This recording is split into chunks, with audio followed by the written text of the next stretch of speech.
ओम शांति। आज 6 अक्टूबर 2020 की मुरली में हमें जो बाबा ने टाइटल दिया वो क्या, वो है रूप बसंत का, है ना। और बाबा ने स्वयं को क्या टाइटल दिया? बाबा कहता है कि बाबा दुख हरता सुख करता है ना। उसके साथ साथ प्यार का सागर, सुख का सागर, है ना, ज्ञान का सागर।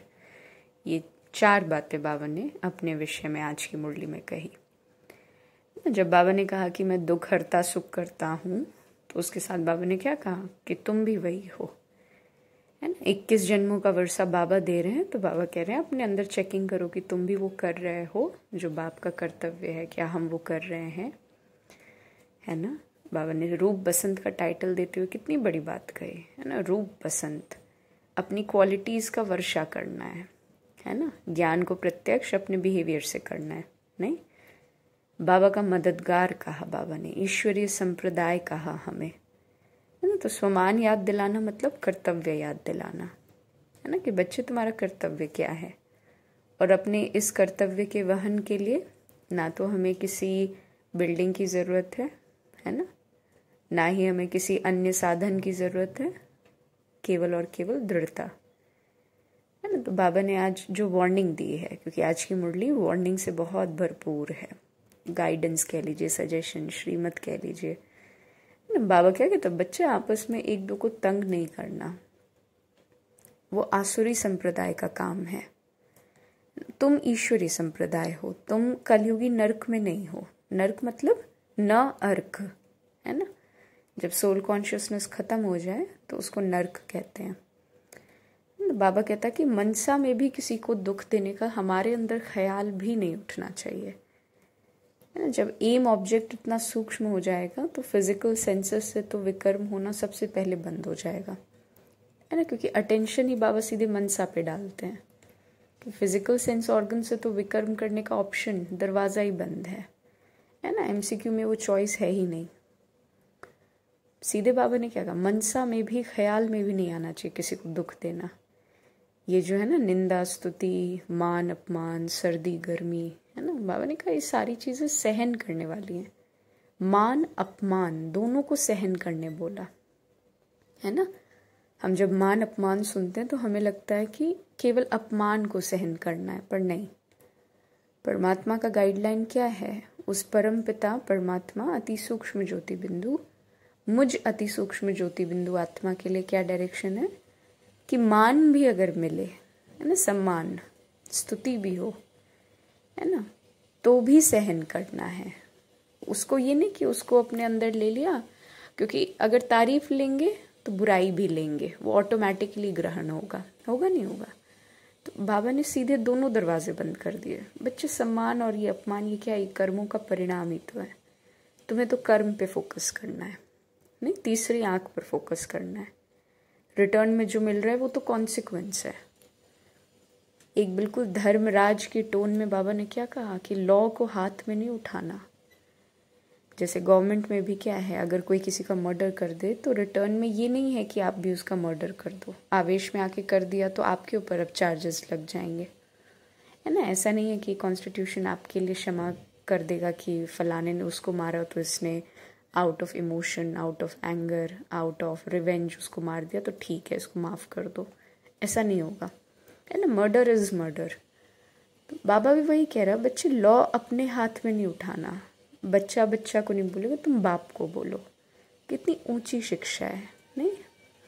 मैं बैठा हूँ, है ना, बाबा देखेगा ना, बाबा को पता है। अब वो आत्मा अपना हिसाब किताब चुकतू करने के लिए भी तो वो काम कर सकती है ना। हो सकता है हमने पहले इंसल्ट किया है तो वो वापस में तो मिलेगा। और अगर अपना वो नया खाता बना रही है तो भी उसका सजा दे के हम अपना नया खाता नहीं बना सकते, वो बाबा जाने, नहीं। इसीलिए बाबा ने कहा कि लॉ को बिल्कुल हाथ में नहीं उठाना, वो गवर्नमेंट देखेगी।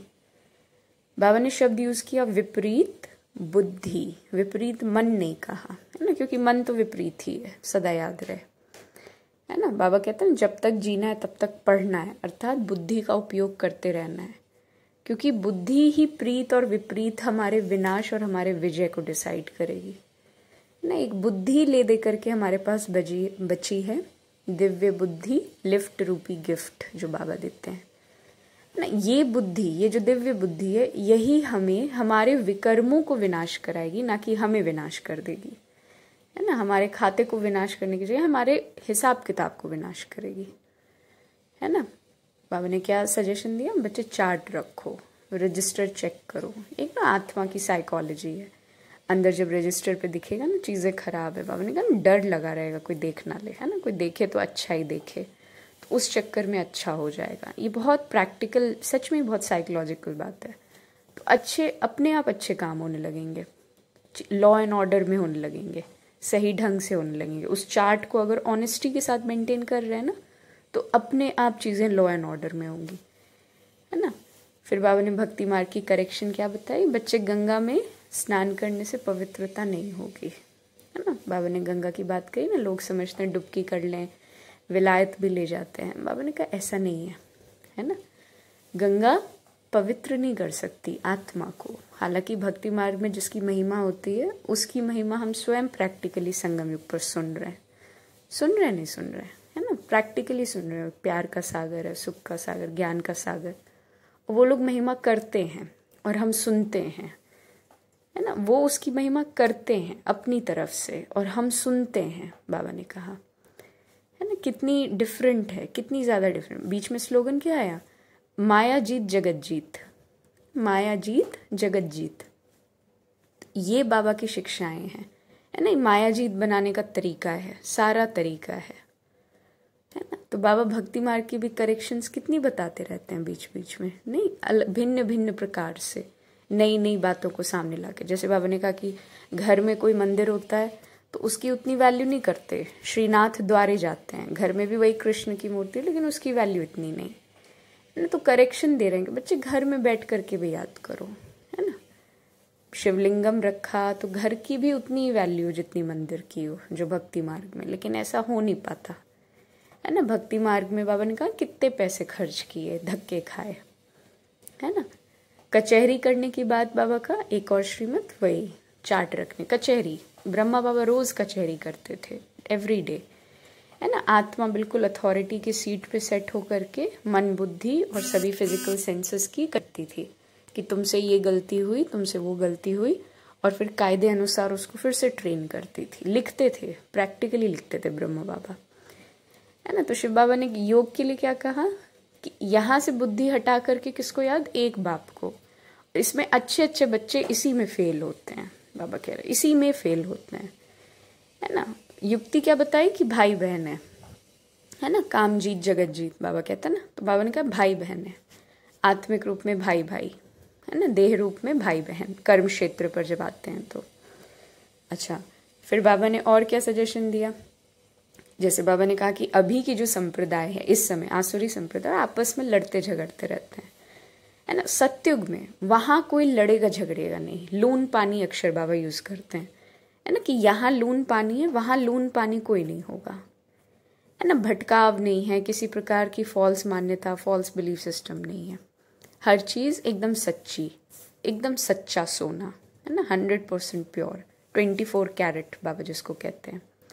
तो यहाँ तो हम संगम युग के लिए बाबा ने क्या कहा, अभी तुम आप ही अपने आप को राज तिलक देते हो, तो जांच भी खुद ही करना पड़ेगा, है ना। कोई हमारे बिहाफ पे हमारे मन की जांच कर सकता है क्या, नहीं कर सकता, कर सकता नहीं कर सकता, है ना। ब्लड का तो ब्लड सैंपल दे दो, कोई और हमारे खून की जांच करके रिपोर्ट दे देगा, लेकिन अपने मन की जांच स्वयं ही करनी पड़ेगी, है ना। ड्रिलिंग खुद ही करनी पड़ेगी, कोई अन्य क्यों करके देगा और कितना गहरा कर देगा, है ना।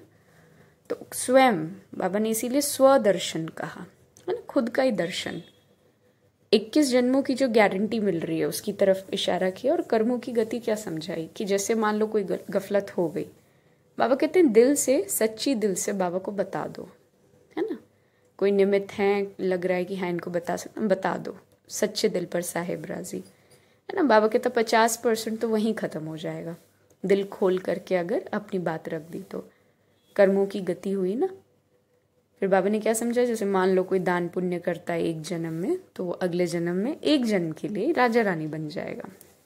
लेकिन यहाँ पर 21 जन्मों की गारंटी क्यों मिलती, क्योंकि परम पिता परमात्मा स्वयं डायरेक्ट चैतन्य रियल फॉर्म में, लिविंग फॉर्म में ये ज्ञान ब्रह्मा के रथ को, ब्रह्मा कौन, ब्रह्मा भी अति सूक्ष्म ज्योति बिंदु आत्मा है ना, देवता सूक्ष्म वतनवासी, उनका जो रथ था जिसको सब दादा लेखराज के नाम से जानते थे, है ना, उस रथ को इस्तेमाल करके बाबा ने ज्ञान दिया।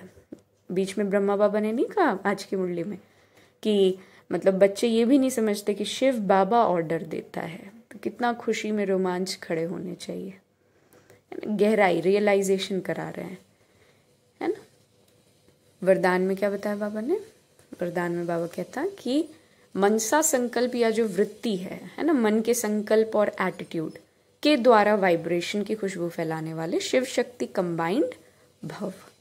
कहते हैं ना, शक्ति के बिना शिव क्या है, शव है, कुछ नहीं है ना। शक्ति के बिना शिव क्या, शव है, अधूरे हैं, दोनों इनकम्प्लीट हैं।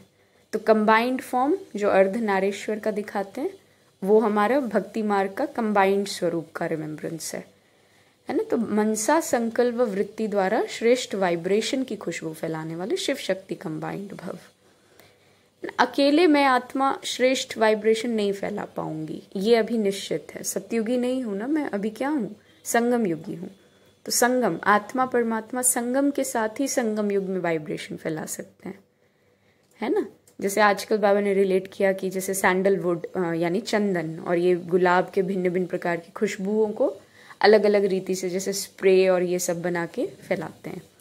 बाबा कहते तुम भी शिव शक्ति कंबाइंड बन करके जो मन के संकल्प और एटीट्यूड हैं, वृत्ति हैं, उनके द्वारा सुख शांति प्रेम आनंद की खुशबू फैलाओ। अमृत वेले से लेकर भिन्न भिन्न जो श्रेष्ठ वाइब्रेशन का फवारा है ना, फाउंटेन, उसके द्वारा उसके जैसा सिमिलर टू द फाउंटेन आत्माओं के ऊपर गुलवाशी डालो। सोचो होगा कैसे, एक संकल्प का ऑटोमेटिक स्विच के ऑन करने से जितनी अशुद्ध वृत्तियां हैं, स्मेल है ना, ओडोर, फॉल्स ओडोर है ना, वो सब समाप्त हो जाएगी।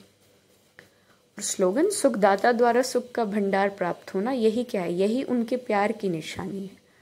तो सुख का क्या सीक्वेंस, ज्ञान से पवित्रता, पवित्रता से शांति, शांति से प्रेम और प्रेम से फिर क्या है, सुख है। बाबा भी पहले प्रेम का सागर है ना, फिर सुख का सागर। मुरली में ध्यान देना ऑर्डर का, क्या कहा बाबा, प्यार का सागर और सुख का सागर है ना। और सबसे पहले बाबा ज्ञान का सागर है, ज्ञान है तभी प्रेम और सुख है ना। ओम शांति।